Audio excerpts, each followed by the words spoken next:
Подаграны емдеу үшін халық емімен емдеуді бастамастан бұрын диетаны дұрыстап алу керек.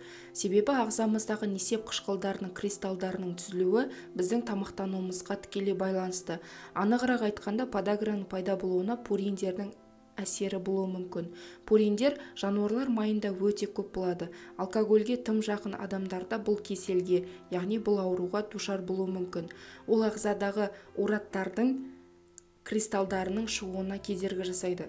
Подаграны емдеу кезінде жануар майы көп қосылған тамаққа жоламау керек. Шпороттар, майлы ет пен балық, түрлі сүрленген нәрселер мен консервілер. Емдеушінің рұқсатымен аптасына 200-300 грамм суға пісірілген ет қана жеуіне болады. Сорпасына тіпті жоламаңыз. Тұздың мөлшерін азайту керек. Подаграны емдеу кезінде күндік нормасы 1 грамм ғана болғаны дұрыс. Өсімдік майына немесе зәйтүн майына ауысып көріңіз. Онда да нысап керек, яғни 30 граммға дейін тәулігіне дейін жағы өсімдік майы болады. Халық емімен емделген кезде науқас шоколад, кофе, шай, какао, шпинат сияқты нәрселерді көп мөлшерде тамақтыққа қолданбаған дұрыс. Бұларда да көп мөлшерде пуриндер бар. Сондықтан да тым болмағанда мұндай тамақтардың мөлшерін азайтып, айран, сүт, шұбатты ішуді көбейту керек. Оларды молынан қолдана беретін болсаңыз, тым жақсы болып кетесіз. Жеміс-жидектердің пайдасы да орасан зор. Подагра кезінде нан, макарон, картоф, жұмыртқа, жидек жей беруге болады.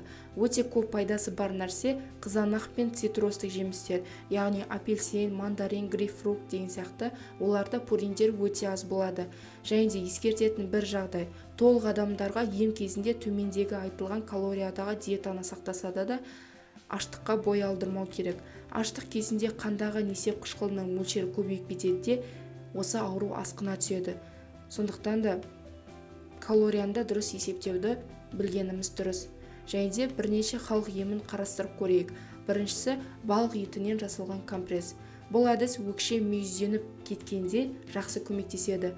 Балықты даярлап алып, шамамен 2 кило 10 бөлікке бөліп, целлофанда тоңазытқышта ұстаймыз. Ұйықтар алдында бір бөлігін шығарып аламыз да, ерген соң сүйек томпайған жеріне тартып, үстінен пакетпен байлап тастау керек. Үстінен жылы шұлық киген дұрыс. Ертесіне компрессті шешіп, аяқты жуып тастайсыз. 10 күн өткеннен кейін қақсағаны қоюы керек. Тым болмаса бәсеңдейді, бірақ асқынбайды.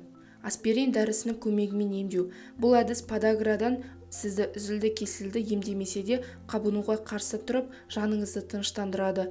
Бір уыс дәріні талқандап, талқанның мөлшері жарты стакан болсын, оған азырақ су қосасыз да, және бір ас қасық зығыр тұқымын қосып араластырасыз.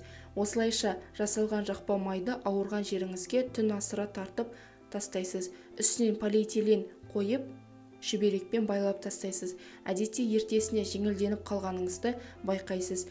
Келесі орыс халқының әдісі.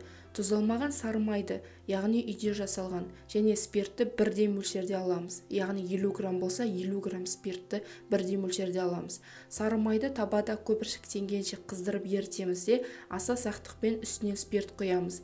Әрі қарай спиртті жағамызда түгел жанып кеткенше күтетін боламыз. Ендігі жерде түзілген жақпа майды, яғни майзды бір ыдысқа жинап алып, тоңазытқышқа салып қоямыз.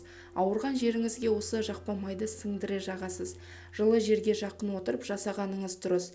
Камин, жылытқыш, жылу батареяларының жанына ауырғаны тынышталғанша майды сіңіріп жаға бересіз.